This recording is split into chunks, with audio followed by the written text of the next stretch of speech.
जब विकास की बात आती है तो ये भी सोचा जाता है कि विकास किन मूल्यों और सिद्धांतों से होकर गुजर रहा है, उसमें लोगों को किस तरीके से राहत दी जा रही है और क्या किसी के साथ किस तरह का फ्रॉड किया जा रहा है या नहीं किया जा रहा है। फिलहाल एक ऐसा विषय धर्मनगरी चित्रकूट में आया है जिन्होंने किसानों की ज़मीनों को लेकर के एक फ्रॉड किया है। मामला फिलहाल कोर्ट पहुंच चुका है।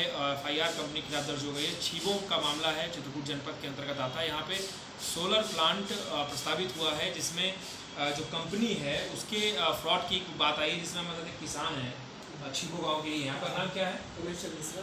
रमेश जी, क्या है ये पूरा केस जो आप आज कह रहे हैं कि पूरा फ्रॉड हुआ है आपके साथ, इसके बाद अब जान का भी खतरा आपको है? मामला क्या है? मामला ये है कि सन 2008 में कलावती पत्नी अनंत कुमार मिश्र, ये हमारी माता जी हैं, छैना पुत्र बलदेव से 3 बीघे ज़मीन 2485, 2488, 2491 रकबा हमने रजिस्ट्रीकृत बैनामा कराया और आज मौके में हमारा ही कब्जा है।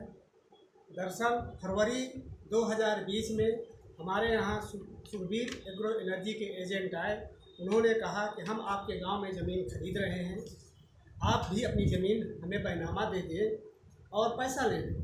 हमने कहा कै लाख रुपए का बीघा है? उन्होंने कहा 3 लाख रुपए का बीघा। हमने कहा ऐसा है, हम बहुत छोटे काश्तकार हैं, हम अपनी ज़मीन नहीं दे पाए, क्योंकि इसी ज़मीन से हमारा और हमारे परिवार का पालन है। इसके बाद वो लोग चले गए, हमें कोई जानकारी नहीं। 16 मार्च को कुछ गांव के मुखबिर लोग, एक आदमी माता जी की ही नाम की महिला दूसरी थी, जिसका नाम कलावती पत्नी अनंत कुमार पुत्र मुन्नू प्रसाद था। इसके तहत उस व्यक्ति को तैयार करके 16 मार्च को रजिस्ट्री अमनदीप सिंह पुत्र सुखचैन सिंह के नाम कर दिया गया।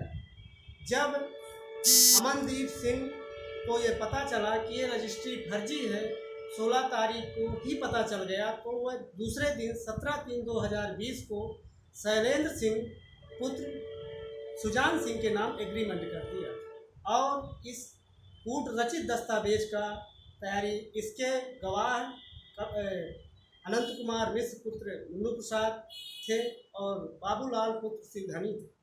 जो 75% जो बैनामा रजिस्ट्री सुखबीर एग्रो एजेंट में हुए हैं, उसमें 2 ही गवाह मिले।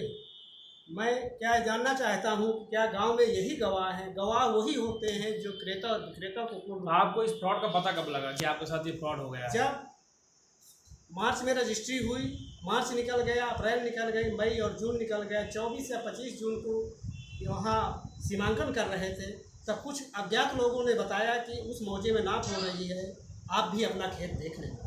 जब मैं मौके में गया तो हमारे खेत में मुड्ढी गड़ी थी। हमने प्लांट वालों से पूछा कि ये खेत में मुड्ढी आप कैसे गाड़ते हैं? उन्होंने कहा कि कलावती ने ये खेत को बेच दिया। आप कलावती के कौन हैं? मैंने कहा मैं कलावती का बेटा। उन्होंने कहा आपकी माता ने खेत बेच दिया। मैंने कहा नहीं, मेरी माता 72 साल की हैं, वह हार्ट पेशेंट है, बेड में लेटी हुई। तो उन्होंने कहा कि आपके पास कागज़ क्या है, प्रमाण दीजिए। उसी समय में दोपहर में ठीक पैदल चल के अपने घर आया और दस्तावेज लेकर गया।